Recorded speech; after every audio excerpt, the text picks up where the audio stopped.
Telecompanija Gurjani განაგრძობს წარმატებული კურსდამთავრებულების წარმოჩენას. ამჯერად გაგაცნობთ ქალაქ გურჯანის პირველი საჯარო სკოლის ოქროს მედალოსანს გიგა ომარაშვილს. მან ერთიან ეროვნულ გამოცდებზე ყველა საგანში მაღალი შეფასება დაიმსახურა. ინგლისურ ენაში კი 70-დან 70 ქულა მიიღო. სურს რომ სამედიცინო ფაკულტეტზე ჩააბაროს და პროფესიონალი ექიმი გახდეს. გიგა მომავალ აბიტურიენტებს რჩევას აძლევს თუ როგორ იმუშაონ საკუთარ თავზე და მოემზადონ იმისათვის რომ მათაც მაქსიმალური ქულა მიიღონ.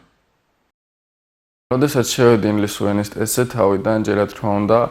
listening-ით, ანუ მოსასვენით დაიწყო და თავიდან რომ მივხვდი, რომ listening უკვე კარგად მესმოდა და ყველაფერი ის იყო, უკვე თითქოს გაიარა იმ ნერვიულობამ, რაც ყველა აბიტურიენტს გააჩნია ხოლმე შესვლის წინ და როდესაც დავწერე პირველი, შემდეგ გავყევი ნელ-ნელა და თემაც ასე თუ ისე დავწერე როგორც მინდოდა და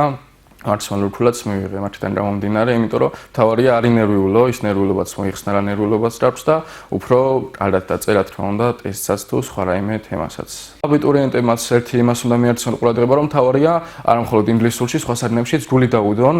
რაც საკეთებენ და რაც უნდათ რა თქმა უნდა გამოვუოთ, იმიტომ რომ თუ გულით ისწავლეთ, თუ გულით გინდა ეს რაღაც საკეთება, აუცილებლად გამოდივა და ეს არის თავარი ამაშიც. მომავალ აბიტურიენტებს ურჩევ, რომ საინფორმაციო მასალაც ძალიან ბევრი არის ინტერნეტში, როგორც წასაკითხი, ასევე სანახავი, სასმენი, საყურებელი და თავარია ამას რა დახედონ და გაიაზრონ კიდევაც როგორც წაიკითხონ, ასევე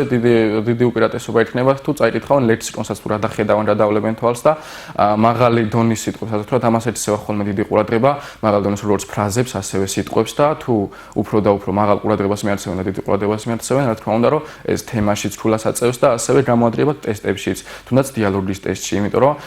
ხშირად არის ხოლმე ესეთი ფრაზები, რომელიც თუ არ არის წარეთქული ან ნაცნობი არ არის, დაგიჭირდება ამის გაკეთება, ამიტომაც აუცილებელი არის, რომ როგორც ჩვეულებრივ საბაზრო დონეზე იცოდე, ასევე სალაპარაკო დონეზეც კარგად განავითარო ინგლისური და ამაში, რა თქმა უნდა, დაეხმარებათ როგორც უცხო ენაზე ფილმების ყურებაც, საინფორმაციო ბლოგების ნახვაც, კითხვაც, ყველაფერი ეს შეიტანს წვლილს და დაეხმარება მათ მაქსიმალური ფულის მიღებაში.